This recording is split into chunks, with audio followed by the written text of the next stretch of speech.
практично без їжі, води і тепла за все, що вони наробили проти наших людей. Звичайно, проти мирних людей.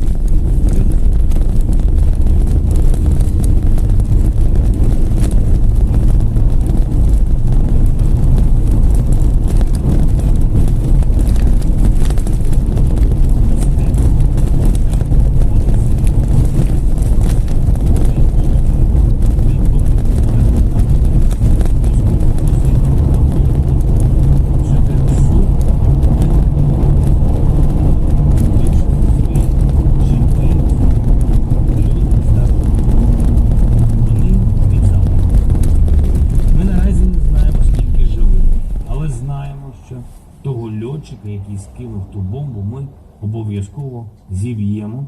Як уже збили майже сотню інших таких же масових вбивств. Сьогодні я виступлю перед всіма депутатами уряду, але перед усім я говорю від вашого.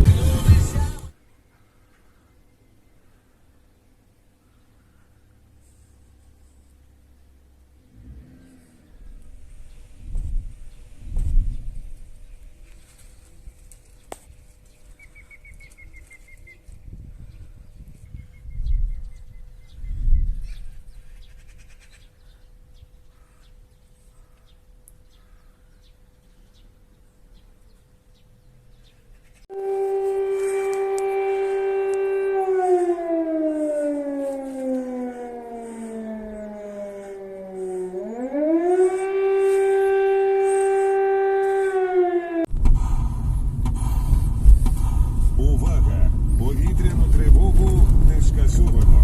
Залишайтесь в безпечному місці. Припинення сигналу сирени не означає закінчення повітряної загрози.